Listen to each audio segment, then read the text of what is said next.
드라마제니입니다. 이토록 친밀한 배신자 드라마가 방송되었습니다. 드라마 처음부터 이야기의 중심에 있었던 이수연의 마지막이 드디어 공개가 되었네요. 이수연은 2023년 6월 28일 저녁이 생애 마지막 저녁이었던 것으로 밝혀졌습니다. 하필 그날 오후 6시 32분에 이수연은 갑자기 장하빈에게 전화를 했었죠. 장하빈은 이수연을 만나겠다고 뛰어나갔고요. 경찰 조사에 따르면 6월 28일 윤지수와 장하빈 그리고 이수연의 핸드폰이 같은 저녁 시간대에 동일한 기지국에서 잡혔다고 하는데요. 이 사실은 세 사람이 같은 장소에 함께 있었던 게 아닌가 하는 의심을 가지도록 만들었네요. 최영민의 돈가방과 핸드폰, 그리고 윤지수 영상까지 모든 게 다 공개된 상황이라 2023년 6월 28일 저녁 장하빈이 이수연을 숨지게 했고 그날 밤 뒷일을 수습하던 윤지수의 행동을 최영민이 촬영했고 그렇게 돈가방이 오가는 상황이 만들어진 것으로 아주 아기가 딱딱 맞게 돌아가는 건데요. 더구나 압수수색에서 나온 장하빈의 노트북에서는 주변의 모든 인물을 아주 세밀하게 명시한 개별의 기록이 나왔죠. 최영민, 송민아를 비롯해 경찰 수사관들의 이력에 아빠 장태수에 대한 부분까지 소름 돋도록 자세하게 분석해놓은 문서였는데요. 이 경장은 장하빈이 범죄를 저지르기 위해 마련한 것으로 나중에 자신이 경찰에 조사받을 상황까지 예상해서 미리 작성해놓은 문서가 아닌가 판단한다고 했죠. 글쎄 그 판단이 맞는 걸까요?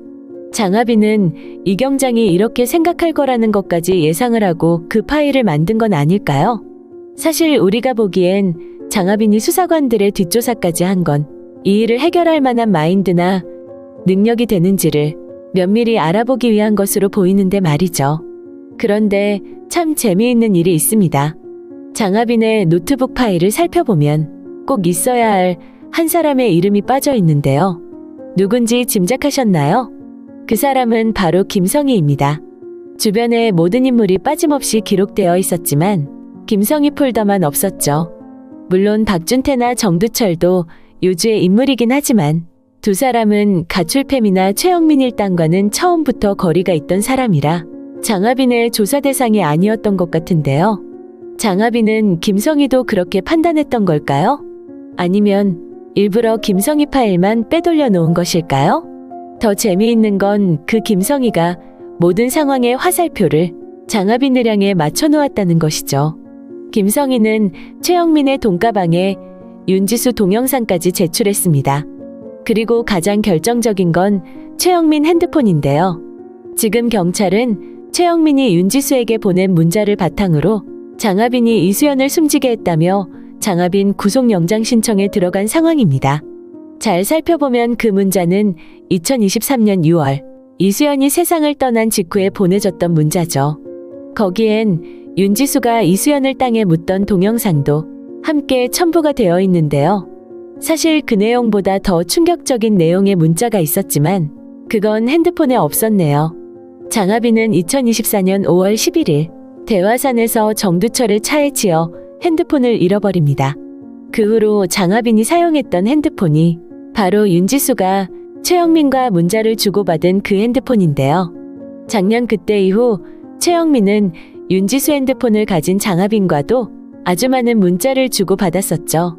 장하빈이 먼저 지하철 물품보관소에서 찾은 송민아 돈가방을 사진 찍어 보냈고 둘이 만나자고 약속도 했으며 경찰이 최영민을 따라붙어서 나중에 만나자고 약속을 미룬 적도 있었죠. 그리고 두 사람은 무연산 이수연 무덤 앞에서 만나기로 약속을 하고 결국은 만나기에 이릅니다. 하지만 그 내용은 모두 어디로 간 걸까요? 김성희가 가져온 그 핸드폰이 최영민의 핸드폰이 맞긴 맞는 걸까요? 김성희가 대상을 장하빈으로 딱 정해놓고 이렇게 몰아세우는 이유가 뭘까요? 지금까지 드러난 상황을 바탕으로 하나하나 따져보기로 하겠습니다. 우선 이수연의 마지막 날이었던 지난해 6월 28일로 시간을 돌려보기로 할게요. 장하빈은 오후 6시 32분 이수연의 전화를 받았습니다. 이수연? 어딘데 지금? 10화 예고에 보면 전화를 받은 장하빈이 밖으로 급하게 뛰어나가면서 상대의 위치를 묻는 장면이 나옵니다. 대화로 봐서 이수연이 분명한 것 같은데요. 그런 장하빈의 뒤에는 걱정 어린 시선으로 서 있는 윤지수의 모습이 보이죠. 우리는 이수연이 종적을 감추고는 장하빈과 연락을 완전히 끊어버렸다는 사실을 알고 있습니다. 이수연이 없어지자 밤늦게까지 돌아다니며 불량 학생들까지 찾아가 이수연 사진을 보여주고는 꼭 찾아달라고 돈까지 안겼던 장하빈인데요. 하지만 이수연은 소식이 없었죠. 그러다 어느 날 갑자기 이수연이 윤지수를 찾아옵니다. 이수연은 소식을 끊은 이유가 장하빈 때문이라고 했죠. 장하빈이 너무 무서워서 꽁꽁 숨어 있다고요. 윤지수에게 눈물을 보이며 울기까지 했었는데요. 그랬던 이수연이 장하빈에게 왜 전화를 했던 걸까요? 윤지수는 장하빈이 뛰어나가는 순간부터 불안해졌던 게 분명합니다. 이수연과 장하빈은 아주 오랜만에 통화가 된 것임에도 대화 내용은 아주 간단했죠. 장하빈의 첫 말은 어딘데 지금이었습니다. 아마도 상대는 자신이 누군지도 밝힐 겨를조차 없이 지금 내게 빨리 좀 와줘. 아니면 제발 나 좀 도와줘. 말을 먼저 했던 것 같네요. 그래서 장하빈은 이수연이 맞냐는 확인이라도 하듯이 이수연 이렇게 물었던 것일 거고요. 장하빈은 아마도 이수연이 알려주는 장소로 곧장 달려갔겠네요. 하지만 그 약속 장소에 이수연은 없었습니다. 오라고 한 곳은 김성희 집 지하실 방이 아니었죠. 장하빈이 그 장소에 도착해 이수연을 기다리는 장면의 배경을 보면 창밖으로는 자연 풍경이 펼쳐져 있습니다. 그 이후에 벌어진 일들을 참고로 유추해 본다면 그곳은 이수연이 묻힌 무연산 입구에 창고 같은 곳으로 짐작이 되네요. 왜 이런 곳에서 만나자고 했을까? 장하빈은 서성거리며 살피는데요. 잠깐 여기서 김성희에 대한 이야기를 해야겠네요. 장하빈이 그 잡동사니 창고로 오게 된 건 김성희의 계획이었으니 말이죠. 김성희는 4년 전 도윤이 아빠를 만나 결혼을 했었죠. 그리고 얼마 지나지 않아 도윤이 아빠는 세상을 떠났고 2020년 8월 27일 김성희는 도윤 아빠 명의로 되어 있던 집을 상속받았습니다. 그 집에 소유권 이전 등기를 하면서 애써 도윤이를 친양자 입양 절차까지 밟았던 건 지난번 리뷰 영상에서 말씀드렸듯이 도윤이와 김성희에게 반씩 나누도록 집이 상속된 것이라 김성희가 혼자서 도윤이의 지분을 챙기기 위해 친양자 입양 절차를 밟았었던 것이었죠. 도윤이 자신의 상속 지분을 새엄마 김성희가 모두 가져가도록 재산 포기의 과정이 있었다는 것인데 그 사이 도윤이 친엄마나 친족들이 어떤 법적 행사도 할 수 없도록 미리 조치를 취해둔 것이었죠. 그렇게 그 집을 차지하는데 김성희는 성공을 했지만 도윤이 아빠를 그렇게 만드는 데는 최영민의 도움을 받았던 것으로 보이네요. 재혼하자마자 남편이 그렇게 된다면 경찰은 분명 김성희를 의심할 게 뻔한 일이었죠. 그래서 사고로 문제가 생긴 것처럼 꾸미고는 그 과정에 새들어 사는 최영민의 도움으로 자신이 원하는 걸 차지할 수 있었던 것인데요. 그래서 최영민은 연인 사이긴 하지만 김성희에게 난폭하게 굴면서 갑질하며 살아갈 수 있었던 것으로 보이네요. 김성희는 언제든 최영민도 제거해야 했기 때문에 가출팸 아이들에게 먼저 손을 내밀어 큰언니나 누나처럼 너무도 친하게 잘 지냈습니다. 밥도 해주고 맛있는 반찬도 만들어 먹이면서 최영민 주변에 일어나는 일도 모두 아이들을 통해 듣게 되고 아이들의 개인사도 모두 알게 된 것인데요. 김성희는 특히 이수연을 통해선 아주 중요한 정보를 얻게 되었죠. 이수연에겐 공부도 잘하고 집도 아주 부자인 장하빈이라는 친구가 있었네요. 그 집에 돈이 얼마나 많은지 이수연에게 새 핸드폰을 선뜻 선물하고는 사용료까지 그 엄마가 모두 알아서 해준다고 하는데요. 알고 보니 장하빈은 약간 이상한 성격을 가져서 이제까지 친한 친구가 한 명도 없었다고 했죠. 그 이상한 성격 때문에 장하빈의 엄마 윤지수는 노심초사 걱정이 많다고 했는데요. 그래서 선물한 자신의 핸드폰은 그 아줌마와 위치 공유까지 되어 있지만 가출을 한 후로는 위치를 꺼버렸다고 했었죠. 아마도 이수연은 자신이 가출을 하고 장하빈을 다시 만날 용기는 없었던 것으로 생각이 되네요. 이제 자신은 다른 삶을 살아가게 된 건데 아직도 장하빈은 자신을 찾아다니고 있어서 마음이 너무 아프고 힘들다는 말을 했을 것 같네요. 그런 이수연의 마음을 김성희는 깊게 공감하면서 잘 받아주었겠죠. 그래서 이수연은 김성희가 시키는 일이면 뭐든지 다 하는 상황이었을 것 같은데요. 사실 김성희의 이런 모습은 상대를 자신 마음대로 조종하기 위해 심리를 이용하고 있는 행위입니다. 김성희에게 제일 중요한 건 돈이죠. 최영민 돈가방을 모텔로 가져가 흐뭇한 모습으로 가방 안에 돈을 들여다보는 모습 기억나실 텐데요. 그래서 김성희는 나이 차이가 많이 나고 도윤이라는 아들까지 있었지만 그런 남편과 쉽게 결혼을 했던 거죠. 남편이 세상을 떠나면 아들아이와 공동으로 집을 상속받게 되고 친양자 입양 형식을 빌어 집은 자기 명의로 만들면 된다는 사실까지 이미 다 계획에 있었으니까요. 이수연 역시 김성희의 머리에는 돈이 되는 도구로 그림이 그려졌겠네요. 김성희는 제일 먼저 이수연에게 윤지수를 만나도록 만들었죠.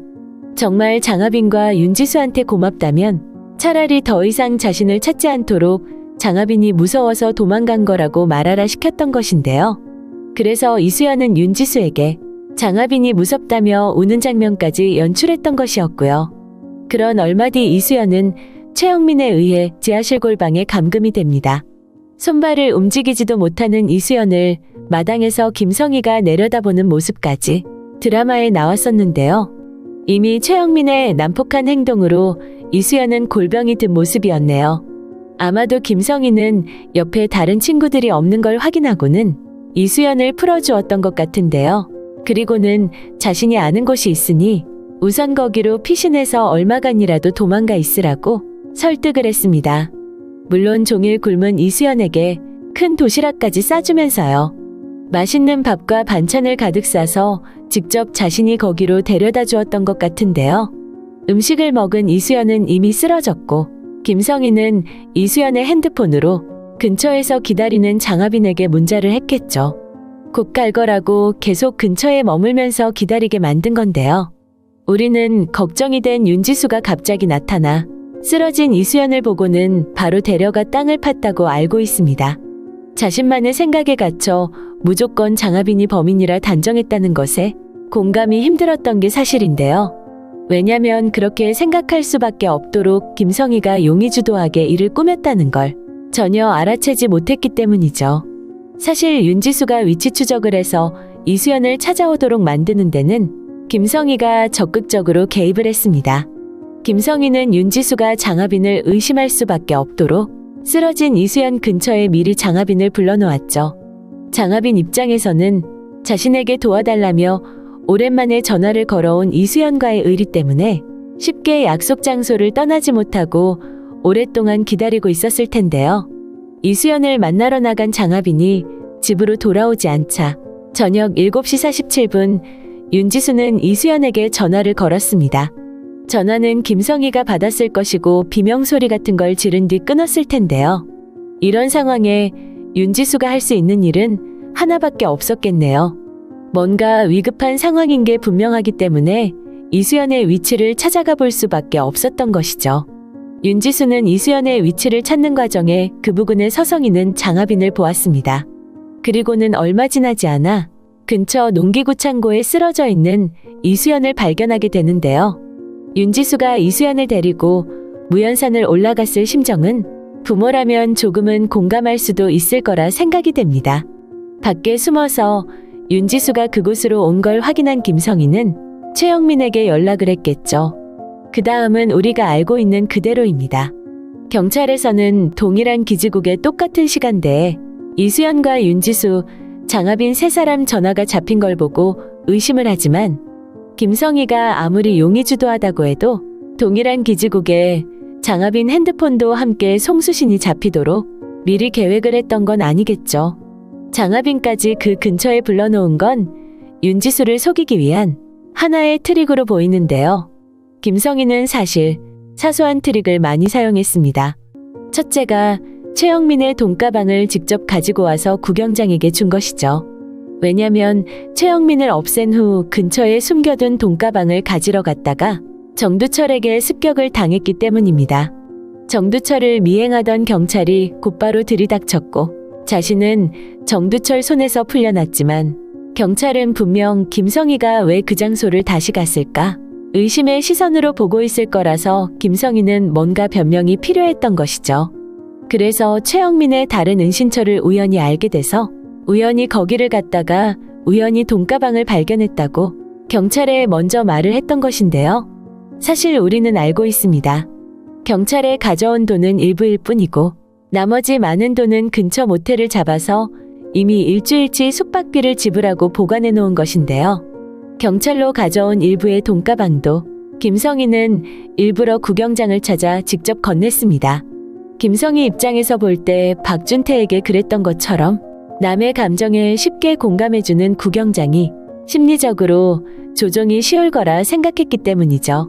그래서 김성희는 구경장에겐 모든 진실을 밝힌다는 듯이 윤지수 영상을 은진이를 통해 경찰에 보낸 것도 자신이라고 털어놓았네요. 구경장이라면 자신의 입장이 돼서 피력해주리라 믿었던 건데요. 도윤이 진술을 마치고 김성희와 택시에 올랐을 때 구경장이 말했었죠. 사실 저라면 끝까지 몰랐다고 할 거예요. 구경장은 김성희에게 도윤이만 생각하라고 했는데요. 구경장의 말을 들은 김성희는 눈물을 글썽거렸죠. 구경장의 말은 진실을 밝히는 것도 중요하지만 가족을 지키는 건 더 중요하다는 의미였던 것이죠. 자신의 형을 잃은 것에 대한 자신을 반추하는 말이었지만 김성희는 그런 모습의 구경장에게서 틈을 보았다고 생각했네요.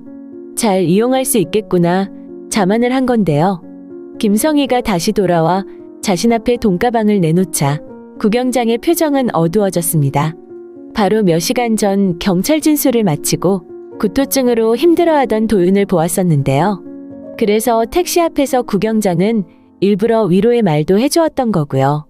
하지만 김성희가 그런 도윤이를 혼자 집에 두고는 세상을 떠난 최영민의 은신처를 다시 찾아갔다는 게 상식적으로는 납득하기가 힘든 사실이죠.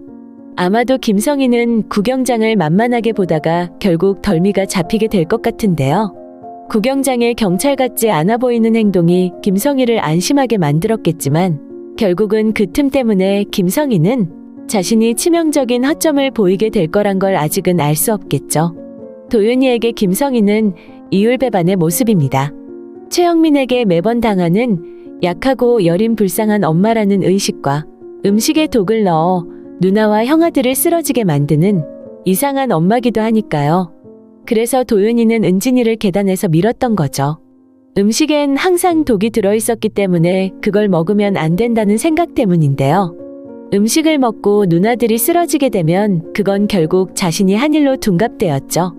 엄마가 그러는 걸 직접 목격했지만 엄마는 도윤이 그랬다고 잘 생각해보라 했네요. 하지만 아무리 생각해도 자신이 그런 기억은 없었습니다. 그래서 자신은 왜 나쁜 짓을 하게 되면 기억이 하나도 없냐고 김성희한테 물었던 것이었고요. 사실 마지막 열쇠는 도윤이 쥐고 있을 거라 생각이 됩니다. 이제 장하빈이 칼을 빼든 건데요. 앞서 장하빈의 노트북 파일을 이야기할 때 김성희의 파일만 왜 없을까 궁금했었죠. 이쯤 되면 짐작하시겠지만 장하빈은 자신이 조사한 자료가 모두 오픈될 걸 미리 알고 있었네요. 그래서 김성희의 파일 폴더는 따로 보관하고 있었습니다. 일이 점점 진행이 되면서 김성희 쪽으로 화살표가 모아진다는 걸 장하빈은 알았던 건데요. 하지만 경찰은 눈앞에 나타나는 상황에만 급급할 뿐 그 내막을 파헤칠 시간도 생각도 없어 보였던 거죠. 이제까지 오면서 장하빈이 분석한 바로는 김성희가 모든 범죄의 중심부에 있었죠. 이수연을 그렇게 만든 사람도 엄마 윤지수에게 돈가방을 보내라고 조종한 사람도 모두 김성희라는 사실을 알게 된 건데요. 하지만 경찰에게 모든 자료를 다 내놓으면 경찰은 김성희를 잡아 범죄를 밝힐 수도 있겠지만 송민아 사건처럼 극계에 넘어갈 수도 있는 것이었죠. 이수연조차도 도윤이 그렇게 한 거라고 한다면 더 이상 김성희 범죄를 밝혀내는 건 불가능한 건데요. 도윤아, 수연이가 너 보고 싶다고 데리고 오랬어. 그 말에 도윤이는 장하빈을 따라 어디론가 나섰네요. 도윤이는 수연이가 보고 싶어 한다는 말에 두려워하거나 안 간다고 떼를 쓰지 않았죠. 결국은 자신이 이수연을 그렇게 만들지 않았다는 걸 반증하는 장면인데요. 아마도 장하빈은 도윤이를 통해서 마지막 퍼즐을 풀게 될 거라 예상이 됩니다. 머지않아 김성희가 무릎을 꿇고 장하빈 앞에 꼬꾸라질 날이 곧 올 텐데요. 장하빈이 숨겨놓은 김성희의 파일에 뭐가 더 들어있는지 궁금해집니다. 이제 이토록 친밀한 배신자 드라마는 한 해만을 남겨놓고 있는데요. 드라마 마지막 회는 90분 영상이라고 하니 많은 의문이 다 풀리지 않을까 기대가 됩니다. 오늘 이토록 친밀한 배신자 드라마 리뷰는 여기까지입니다. 재미있으셨다면 좋아요와 한 줄의 댓글 꼭 부탁드립니다. 감사합니다.